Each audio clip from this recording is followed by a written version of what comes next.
নমস্কার, public news next চ্যানেলের ক্যামেরায় আপনাদের সবাইকে জানাই স্বাগতম। আলোর উৎসব দীপাবলি এসে গেছে, আর বেশি দিন বাকি নেই। আগামী সোমবার অর্থাৎ 20 অক্টোবর আলোর উৎসব দীপাবলি এবং কালী পুজো। তো দীপাবলি বললে আমরা জেনে থাকি আমাদের এই বরাক উপত্যকায় বা আসামে আমরা 14 পুরুষের দীপাবলির সঙ্গে কিন্তু আমাদের বরাক উপত্যকার একটা ঐতিহ্য জড়িয়ে আছে। কথিত আছে যে আমরা এই দিন যদি 14 পুরুষের উদ্দেশ্যে কোনো জলাশয় নিয়ে কলা গাছের খোলের মধ্যে যদি বাতি জ্বালিয়ে দিই, তাহলে ওই বাতিটা নাকি 14 পুরুষের কাছে আমাদের পৌঁছে যায়। তো আমরা ওই প্রথা মেনেই কিন্তু আজকের দিন অবধি যতটুকু আপগ্রেড হয়ে যাক না কেন, ওই প্রথাটা কিন্তু চিরাচরিতভাবে আমরা মেনে আসছি এবং আগামীতেও মেনে থাকবো। তৎসঙ্গে কিন্তু প্রত্যেকটা এলাকা, যেমন ধরুন আপনার বড়খলা, উদারবন, কাটিগড়া, সোনাই, প্রত্যেকটা এলাকাতে, প্রত্যেকটা ক্লাব হোক বা বাড়িতে আমরা কালী পুজো করে থাকি।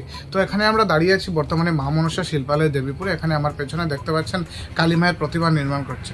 সবথেকে উল্লেখযোগ্য ব্যাপার হচ্ছে যে দুর্গাপুজোতে কিন্তু আমরা অনেকটা সময় পেয়ে থাকি মূর্তি গড়ার জন্য, কিন্তু কালী পুজোতে, লক্ষ্মী পুজো থেকে কালী পুজো অবধি শুধুমাত্র 15 দিনের সময় পাওয়া যায়। তো এই 15 দিনের স্বল্প সময়ে কিন্তু মূর্তি গড়াটা বা শুকোনোটা অনেক কষ্টের ব্যাপার হয়ে যায়। তো এখানে আমরা দেখতে পাচ্ছি আর বেশি দিন বাকি নেই, শুধু 2টা দিনই বাকি আছে।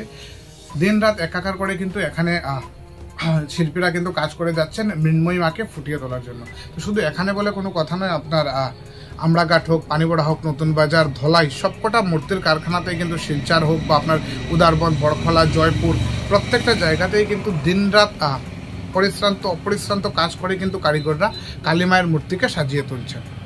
ধন্যবাদ।